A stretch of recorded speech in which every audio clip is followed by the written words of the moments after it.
Dans le hub, on y croise tout un tas de choses.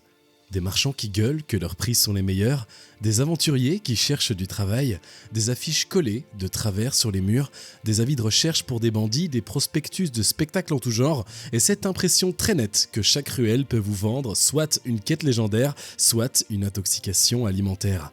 C'est là que Gizmo, notre nain artificier, commença son aventure avec Patoche et Jean-Marc, une petite bande de freelancers. Des héros débutants se rendant disponibles pour des missions beaucoup trop grandes pour eux, et ce jour-là, justement, une mission les attendait.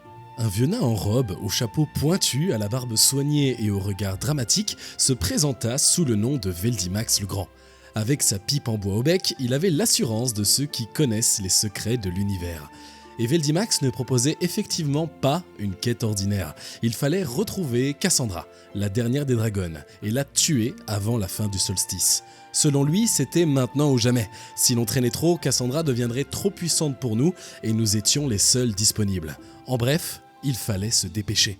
Après les premiers préparatifs, Gizmo, Patoche et Jean-Marc se dirigèrent vers un petit village de grenouilles afin d'y retrouver un moyen de traverser la rivière. Négociant avec brio, le groupe embarqua sur une petite flotte de reptiles. Veldimax répétait tout du long que le temps pressait, que le solstice faiblissait, qu'il fallait avancer. Chez un grand mage, ça aurait pu sonner prophétique. Sur une barque entourée de crocodiles qui puent la rage, ça sonnait surtout comme quelqu'un qui voulait vite en finir. Mais avant le grand combat, le destin nous offrit une pause. Une fermière nous accueillit chez elle pour manger. Et franchement, dans une aventure pareille, un repas chaud, une table, un toit, c'était presque suspect à force d'être agréable. On s'installe, on mange, on discute, puis au fil de la discussion, elle nous parle de son défunt mari. Jean-Marc, socialement inapte qu'il est, ne s'arrêta pas de bouffer pendant que la gueuse racontait sa triste histoire. Un petit goût inédit dans le plat l'obsédait. Puis, une fois son histoire terminée, la femme nous explique que les ingrédients du repas ont poussé grâce aux cendres de son mari décédé. Il y a des gens qui gardent une photo sur la cheminée. Elle avait choisi une approche plus agricole du deuil. Et nous, évidemment, on avait déjà mangé. Après ce délicieux repas, qui ne repasserait probablement pas dans le bon sens pour tout le monde, le voyage reprit. Notre prochaine destination portait un nom parfaitement rassurant, le barrage des damnés.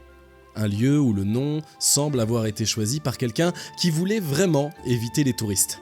Une assistante grenouille tenta d'ailleurs de nous prévenir, le barrage avait été bâti par les anciens, traversé par des magies douteuses, plongé dans des ténèbres épais et probablement rempli de choses qu'il vaut mieux ne pas déranger.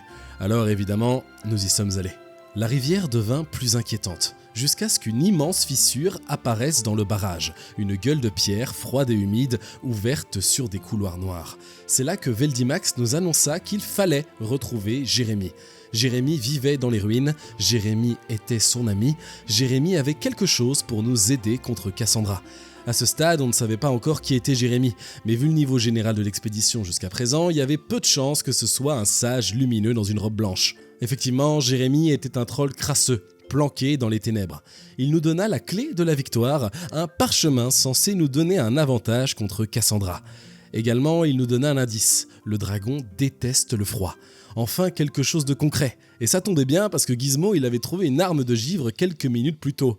Quelle aubaine! Alors nous avons continué, avec notre courage, nos doutes et cette sensation que la quête devenait beaucoup trop sérieuse pour une équipe qui venait de manger un repas fertilisé au mari défunt. Puis nous sommes arrivés devant Cassandra, la dernière dragonne. Cassandra n'était pas une simple bête à abattre, elle parlait et elle reconnaissait Veldimax. Et dans sa manière de lui répondre, il y avait quelque chose qui ne ressemblait pas à une guerre épique entre le bien et le mal. Entre eux, il semblait y avoir quelque chose de plus personnel. Mais il était trop tard pour tenter de comprendre, le combat éclata. Cassandra déchaîna sa magie tandis que le solstice s'effilochait. Plus le temps passait, plus elle semblait reprendre l'avantage. Les compagnons vacillaient, certains fuyaient, d'autres finissaient balayés ou avalés dans le chaos. Et Veldimax, notre grand magicien, notre arme secrète, il fit complètement n'importe quoi. Au lieu d'abattre Cassandra avec le parchemin, il le retourna contre lui-même, prisonnier d'une coquille d'énergie corrompue. Bloqué, inutile, enfermé dans son propre grand final, il fallait le libérer. Alors Gizmo, Patoche et Jean-Marc tentèrent tout. Y aller de force, plasmodier des incantations au pif, même les insultes, parce qu'à ce stade, chaque école de magie mérite d'être explorée. Et puis, après quelques minutes de pure galère, Veldimax fut libéré. Enfin, le grand magicien allait pouvoir agir. Sauf que non. Parce que Veldimax le Grand, ce gigantesque enculé, n'était pas le genre de magicien qu'on espérait. C'était en réalité un illusionniste. Des tours, de la fumée, une carte ou une pièce cachée derrière l'oreille, voilà les seuls tours qu'il savait faire. Mais pas de vraie magie, pas de sort ultime, pas de pouvoir ancien. Et c'est là que tout fit sens. Les grands gestes, le nom beaucoup trop théâtral, les airs mystérieux et même ces affiches de spectacle croisées au début de l'aventure dans le hub, noyées entre les marchands et les avis de recherche. Toute cette quête reposait en réalité sur un vieux nain pourri qui se déguisait en magicien pour animer des gosses. À ce stade, on aurait dû partir. Mais Cassandra, elle était devant nous, et le solstice, il arrivait à son terme. Et le combat était déjà beaucoup trop engagé pour pouvoir reculer. Alors, on a continué. Finalement, Cassandra finit par tomber. La dernière dragonne mourut sous les coups de nos héros. Sur le moment, ça aurait dû être une victoire, une vraie.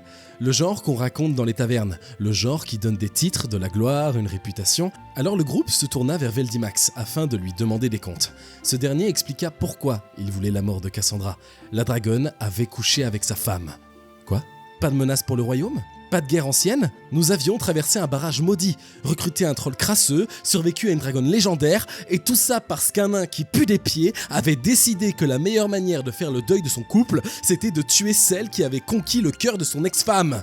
Et comme si cette révélation ne suffisait pas à sceller la victoire, il restait le trésor du dragon. On espérait un beau butin. On trouva un simple registre. Cassandra ne dormait pas sur un tas d'or comme le cliché le laisse entendre. Comme toute personne sensée, elle gardait ses fonds dans une banque. Mais c'était pire que ça. En fouillant le registre, le groupe découvrit qu'elle utilisait cette fortune pour maintenir à flot le royaume, complètement ruiné par son propre souverain. La dernière dragonne, celle que nous venions d'abattre, était le pilier financier caché de tout le système. Nous n'avions pas sauvé le royaume. Nous venions peut-être même de le condamner. Il y a eu alors ce moment étrange où la victoire devient impossible à célébrer. Bientôt, tout le monde saurait qu'une bande de freelancers avait tué la créature qui payait les factures du royaume parce qu'un magicien de pacotille n'avait pas supporté qu'un dragon ait pu baiser sa femme. Gizmo, Patoche et Jean-Marc avaient gagné leur réputation, mais pas celle qu'ils espéraient. Et c'est peut-être ça, être un héros dans Freelancer, accepter une quête sans poser à cette question, survivre par miracle, tuer le dragon, puis découvrir trop tard que le dragon n'était pas forcément le problème. La prochaine fois, il faudrait peut-être penser à vérifier le CV du donneur de quête.